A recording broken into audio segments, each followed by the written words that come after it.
No coração do império mais poderoso do mundo, quando Roma brilhava com força inabalável e Marco Aurélio parecia ter tudo sob controle, surgiu uma sombra invisível que mudaria tudo. Não foi uma invasão. Não foi uma guerra. Não foram os bárbaros que primeiro quebraram a espinha dorsal do império. Foi algo menor, mais silencioso e mais letal. Entre os anos 165 e 180 d.C., uma praga percorreu cidades, vilas e estradas do império. Não distinguia soldados de imperadores, escravos de senadores.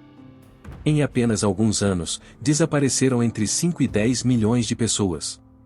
As legiões romanas desmoronaram. As cidades esvaziaram-se. Os templos encheram-se de súplicas. E o imperador filósofo, Marco Aurélio, escreveu entre lágrimas: tudo o que amamos está condenado a se perder. Esta é a história de uma pandemia esquecida por muitos, mas que marcou o início do fim de Roma. Fique, porque você está prestes a descobrir como uma simples doença enfraqueceu o maior império da história. Imagine um império no auge de seu poder. As legiões retornam vitoriosas do Oriente, seus estandartes tremulam ao vento, mas não trazem apenas glória. Trazem a morte. A peste antonina, também conhecida como a peste de Galeno, não foi apenas uma doença, foi um vendaval sombrio que quebrou o coração do Império Romano. Seu nome vem da dinastia dos imperadores antoninos, mas sua origem se perde entre os gritos de agonia e as orações sem resposta. Os sintomas eram brutais: febre alta, diarreia incontrolável, garganta inflamada, e no 9º dia, a pele cobria-se de pústulas. Quem sobrevivia, ficava marcado para a vida toda. Quem não, tornava-se apenas um número, cinzas, silêncio. O próprio imperador Lúcio Vero adoeceu, talvez vítima desse flagelo. E enquanto Marco Aurélio, o imperador filósofo, refletia sobre a fugacidade da vida, Roma começava a esquecer como era viver sem a morte nas ruas. Os médicos estavam perdidos. Ninguém sabia como conter a praga. Nem ouro, nem espada, nem os deuses do panteão puderam detê-la. Apenas um homem ousou enfrentar o inexplicável. Galeno, o médico mais influente da antiguidade, descreveu a peste, lutou como pôde e, sem saber, deixou um legado que sobreviveria por 1000 anos. Mas para milhões de romanos, nada disso importava. O único conhecimento que tinham era a incerteza. E o cheiro da morte em cada esquina. Quanto sofrimento pode medir um número? Segundo cálculos conservadores, a peste antonina matou 10% da população do Império Romano. Isso equivale a 7,5 milhões de pessoas. Mas há estimativas que falam de 1/3 dos habitantes do Império apagados do mapa. Homens, mulheres, crianças, soldados, filósofos, comerciantes, escravos. Imagine que na Roma do século II viviam cerca de 75 milhões de pessoas. É como se hoje quase 800 milhões de seres humanos desaparecessem em poucos anos. A escala é apocalíptica. As cidades foram as mais atingidas. Superlotação, pobreza, águas estagnadas e esgotos abertos transformaram-nas em incubadoras infernais. O exército, antes invencível, caiu de joelhos. Em alguns acampamentos, 15% dos soldados pereceram. O campo, mais isolado, sofreu menos, mas também não estava imune. Os números são frios, mas por trás de cada número havia uma história interrompida. Uma criança sem pai. Uma mãe sem filhos. Um idoso que morreu sozinho porque não havia ninguém para enterrá-lo. Os túmulos improvisados multiplicavam-se. Os templos encheram-se de preces que o vento levava sem resposta. Enquanto isso, a natalidade despencava. A esperança de vida caiu para 20 anos. Em algumas cidades, a taxa de mortalidade superou a de nascimento, e o império teve que manter sua população por meio da escravidão e imigração forçada. A peste não matou apenas corpos. Começou a corroer a própria estrutura do império. Silenciosa, sem exércitos, sem guerras, sem catapultas. Apenas com febre, feridas e pústulas. Aquele império orgulhoso e expansivo começou a encolher lentamente. Tornou-se mais frágil. Menos eterno. Roma era o epicentro do mundo antigo. Um império de arquitetura, poder e sofisticação. Mas também era, ironicamente, um terreno fértil perfeito para a morte. Suas cidades, e especialmente a capital, eram superlotadas, sujas e mal ventiladas. No coração do império, mais de 1 milhão de pessoas viviam apertadas, compartilhando quartos minúsculos, água contaminada e ar viciado. As epidemias não eram desconhecidas na antiguidade. Mas nenhuma havia atingido com a violência da peste antonina. E ela o fez porque Roma havia construído uma armadilha perfeita para si mesma. Os esgotos eram antigos, mas insuficientes. A água potável chegava pelos famosos aquedutos, sim, mas se misturava facilmente com resíduos humanos e animais. Os escravos, que chegavam aos milhares após cada campanha militar, aumentavam abruptamente a população urbana, deslocavam trabalhadores assalariados e viviam em condições desumanas. Os hospitais eram escassos, e a medicina baseava-se mais em superstições do que em ciência. A maioria dos médicos não sabia como evitar a contaminação. Não existia o conceito de isolamento. As pessoas morriam em suas camas, e seus corpos eram retirados pela mesma porta pela qual entravam os recém-nascidos. Enquanto isso, as elites se refugiavam em suas vilas no campo, longe do fedor, dos gritos, do sofrimento. Mas nem mesmo eles estavam seguros. A peste não respeitava classes, títulos ou linhagens. A grande paradoxa romana, quanto mais rica, mais vulnerável. Quanto mais conectada, mais exposta. Quanto mais civilizada, mais indefesa diante de um inimigo invisível. Roma havia construído uma rede impecável de estradas, unida por terra e mar. Uma maravilha logística para o comércio e também para a doença. Cada carro, cada navio, cada legião era uma artéria pela qual a praga avançava com fúria. A peste não precisava de exército. Não precisava de pactos nem conspirações. Só precisava que Roma respirasse. E Roma respirou. Profundamente. E se contaminou. Enquanto Roma ardia em febre, suas fronteiras rangiam sob a pressão de inimigos implacáveis. Pois a peste não apenas levou camponeses, comerciantes ou senadores. Também devorou seu exército, o coração pulsante do império. As legiões romanas, disciplinadas, imponentes, invencíveis, começaram a cair uma por uma, não em batalha, mas nos quartéis, tossindo sangue, com a pele coberta de bolhas negras, entre vômitos e febre. O imperador Marco Aurélio, sábio e estoico, enfrentava um paradoxo cruel, precisava de soldados para repelir os inimigos nas fronteiras do Reno e do Danúbio, mas seus homens caíam sem sequer brandir a espada. A famosa Guerra Marcomana, na qual tribos germânicas atravessaram as fronteiras do norte, tornou-se uma luta desigual. Roma já não possuía exércitos de reserva saudáveis. Recrutavam escravos, camponeses, até criminosos, e muitos recebiam uma espada sem treinamento, sem armadura, sem esperança.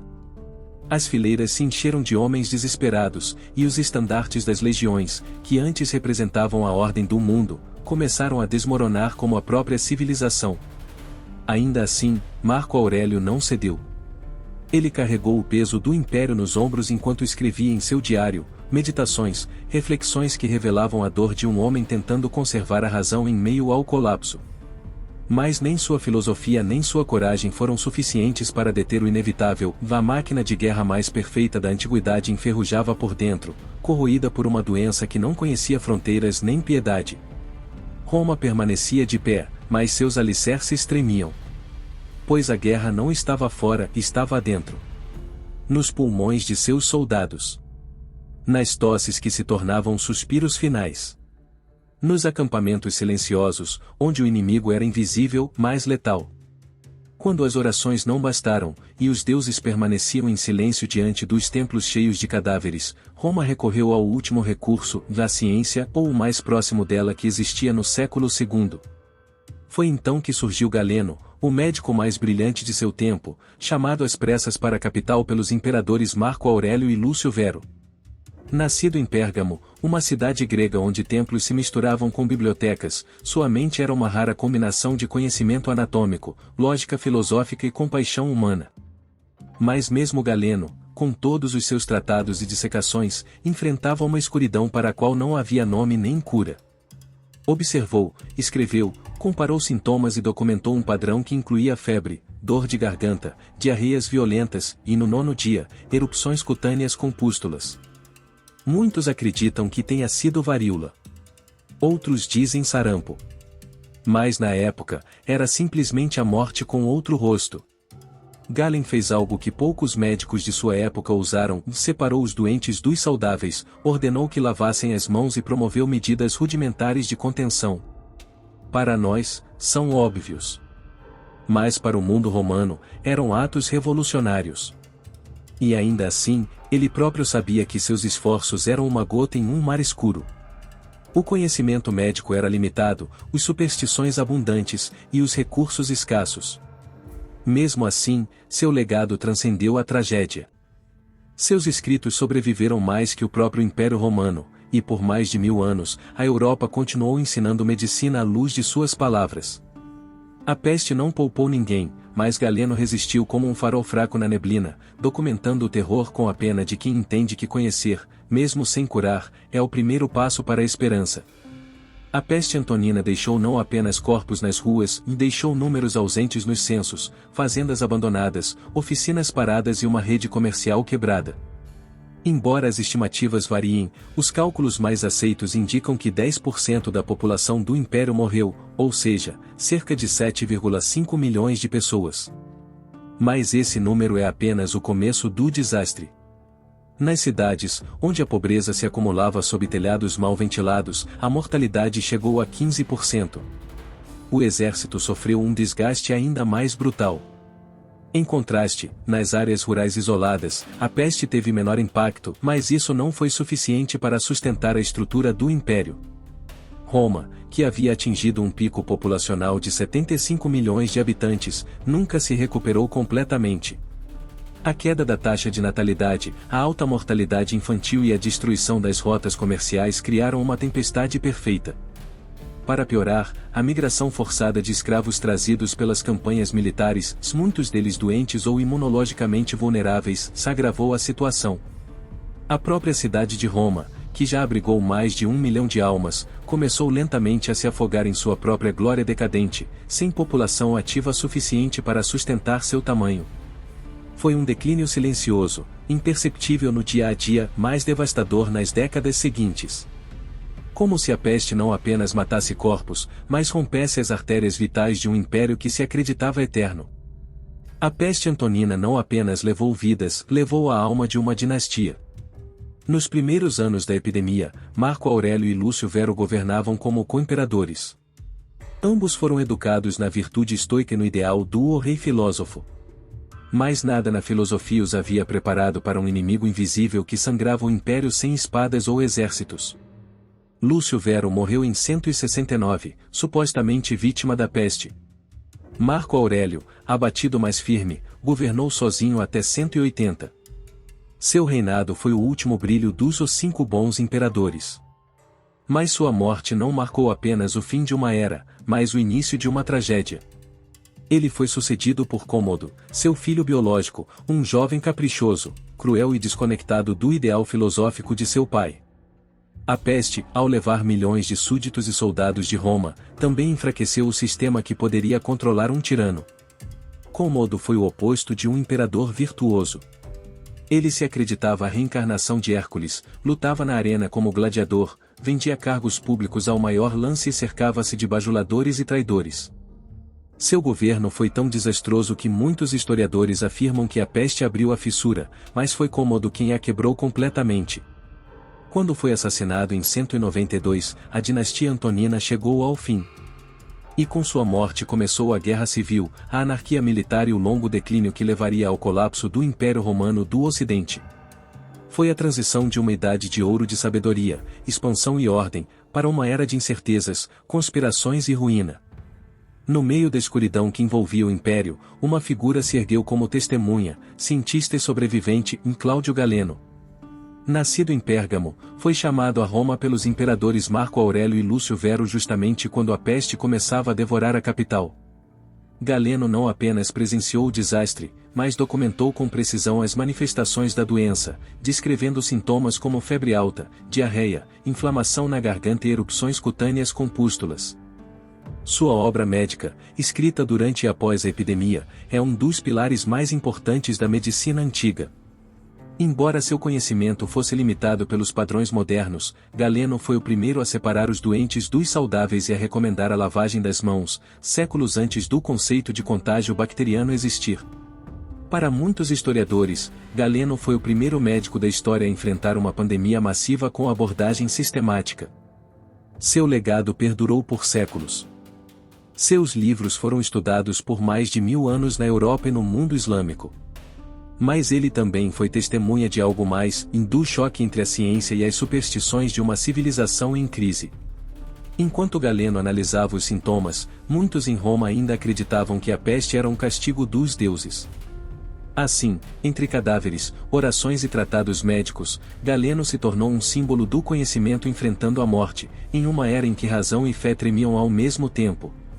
O exército romano, orgulho da civilização mais poderosa do mundo antigo, vacilou diante de um inimigo invisível. A peste antonina não fazia distinção entre camponeses e centuriões. As legiões que retornavam do Oriente traziam mais do que glória, traziam a morte. Quando o imperador Lúcio Vero faleceu em 169, muitos suspeitaram de envenenamento, mas os sintomas eram os mesmos que atingiam seus soldados: febre, erupções e decomposição acelerada. Marco Aurélio, devastado pela perda, foi forçado a tomar decisões impensáveis. Recrutou escravos, gladiadores e criminosos para reconstruir as legiões dizimadas. A peste havia esvaziado os acampamentos. Alguns historiadores afirmam que a perda foi tão grave que o exército romano esteve à beira da extinção sem precisar lutar uma única batalha. No meio deste colapso sanitário, começaram as guerras marcomanas. Uma coalizão de tribos germânicas aproveitou a fraqueza imperial para atacar as fronteiras do Danúbio. Marco Aurélio, filósofo e guerreiro, precisou adiar sua resposta por 3 anos. Não havia homens suficientes. Não havia força. Quando finalmente contra-atacou, o imperador não lutava apenas contra bárbaros, lutava contra o eco da peste, contra a fragilidade de um império que se acreditava imortal. Muitos soldados, já contaminados, até levaram a doença às tribos inimigas, espalhando a tragédia além das fronteiras. Assim, a glória de Roma enferrujou ao ritmo de uma guerra que já não podia travar como antes. E embora Marco Aurélio tenha morrido em campanha em 180, seu legado ficou marcado por um império que já não era o mesmo. O aço havia cedido diante do vírus. A peste antonina não matou apenas pessoas, matou também rotas comerciais. As artérias comerciais do mundo romano começaram a coagular. O Oceano Índico, aquele vasto corredor de seda, especiarias e pedras preciosas, tornou-se um corredor de sombras. Historiadores como Raff de Crespigny defendem que a praga pode ter afetado simultaneamente o Império Han na China, entre 151 e 185. Uma coincidência perfeita demais, e justamente quando Roma e a China estreitavam laços diplomáticos, a doença surgia. Em 166, uma missão diplomática romana chegou ao Oriente. Traziam uma mensagem ou traziam a peste? O primeiro caso documentado no Ocidente não ocorreu em Roma, mas em Esmirna, na Ásia Menor. No entanto, a proximidade temporal entre a missão e o surgimento do vírus despertou a suspeita de gerações de pesquisadores. Embora Roma nunca tenha deixado de importar seda e perfumes, o fluxo diminuiu. Comerciantes temiam o contágio, portos tremiam com a chegada de navios estrangeiros. O comércio sofreu, e com ele, a própria alma do império. Pois Roma não era apenas legiões, era mercado, troca, um mundo cosmopolita. Se antes a rota da seda era uma artéria viva, agora era uma ferida aberta. A peste antonina foi como um eclipse no comércio global. E embora Roma continuasse a comprar do Oriente, seu esplendor começou a desaparecer lentamente, como as luzes de uma cidade que se apagam uma a uma ao anoitecer. Quando Marco Aurélio morreu em 180, não terminou apenas uma vida, terminou uma era. O imperador filósofo havia sustentado, com sabedoria e apesar da peste, os fios do império. Mas sua morte deixou o trono para Cômodo, seu filho, um homem cuja ambição desenfreada, crueldade caprichosa e delírios de grandeza soaram alarmes em Roma. Cômodo não era apenas incompetente, era incendiário. Enquanto Roma ainda se recuperava da peste, ele se entregava a espetáculos sangrentos, proclamava-se a reencarnação de Hércules, matava animais selvagens na arena e deixava os assuntos de Estado nas mãos de favoritos corruptos. Sob seu governo, a autoridade imperial perdeu sua sacralidade. O Senado o temia, o povo o ridicularizava. Sua obsessão pelo culto à própria imagem e seu desprezo pela administração sangraram o que restava de estabilidade. No ano 192, Cômodo foi assassinado em seu palácio. Morreu estrangulado, como se o próprio império o rejeitasse. Com sua morte, a dinastia Antonina se extinguiu, a dinastia que dera a Roma 5 bons imperadores. O que se seguiu foi uma guerra civil, uma dança de generais, um caos sangrento que abriria caminho para séculos de fragmentação. A peste Antonina, Cômodo e a instabilidade posterior não foram eventos isolados, foram peças de dominó caindo uma após a outra, antecipando o que os historiadores mais tarde chamariam de lento colapso do mundo romano. Roma, ainda de pé, começava a se esvaziar por dentro. No meio do caos, do medo e da morte, uma figura solitária escrevia entre cadáveres e lamentos. Galeno, o médico mais célebre do mundo romano, foi chamado de Pérgamo a capital quando a peste se espalhou. Era o ano de 168, e o império precisava de mais que soldados, precisava de conhecimento. Galeno não era um simples curandeiro, era pensador, anatomista, observador incansável. Diante da peste, não fugiu. Ficou. Observou. Registrou sintomas. Febre, diarreia, faringite e, no 9º dia, pústulas. Essas descrições, séculos depois, fariam os epidemiologistas modernos suspeitarem de varíola. Mas Galeno não podia saber. Bactérias e vírus não existiam em seu vocabulário, apenas deuses, humores e coragem. O extraordinário é que, sem compreender os patógenos, Galeno aplicou medidas que salvariam milhões séculos depois: isolamento dos infectados, higiene, lavagem das mãos. Ideias simples, mas revolucionárias para sua época. Um ato de sabedoria diante da ignorância. Seus tratados, como o método de tratamento, foram o farol da medicina ocidental por mais de 1000 anos. Não é à toa que seu nome se tornou sinônimo de o médico. Galeno não salvou o império, mas deixou algo mais duradouro: a primeira tentativa sistemática de compreender uma peste com ferramentas racionais. Em um mundo atormentado por deuses irados e presságios sombrios, Galeno foi a voz da razão em meio aos ecos da morte. A peste antonina não infectou apenas corpos, também corroeu a própria estrutura de um império já vacilante. As legiões, enfraquecidas pelas baixas, retornavam com soldados famintos, assustados e menos capazes de defender as fronteiras. As províncias, desprotegidas, começaram a sofrer incursões bárbaras. Mas não foi só a espada do inimigo que fez Roma tremer. Foi o silêncio nos fóruns, a escassez nos mercados, a falta de braços nos campos e os gritos dos moribundos nos becos que antes transbordavam vida. O império, acostumado a conquistar com ferro, não sabia enfrentar um inimigo sem rosto. O medo tornou-se um vírus ainda mais contagioso. Cada família que perdia um filho, um pai, uma mãe, afastava-se um pouco mais da promessa imperial. A ideia de Roma como centro eterno do mundo rachou. E em seu lugar, abriu-se uma fissura. Uma fissura por onde se infiltraram desespero, superstição e o desejo de uma nova era. Muitos historiadores apontam a peste antonina como o início do fim. Não com uma grande batalha, mas com um sussurro de morte que deslizou entre colunas e templos. Marco Aurélio morreu exausto, devastado não apenas pela doença, mas pelo peso de um império que escorregava por entre seus dedos. Seu filho Cômodo teria que reinar sobre um cadáver ainda morno. Seu governo seria símbolo de decadência, desperdício e loucura, mas talvez tudo o que fez foi herdar um legado já condenado. Roma, a eterna, já não era invencível. A peste não matou apenas pessoas, matou certezas. E quando certezas morrem, impérios caem. Assim começou a se formar um novo mundo. Um mundo onde a fé substituiu os antigos deuses, onde reinos fragmentados buscavam sentido na escuridão. O vírus não foi apenas biológico, foi civilizacional.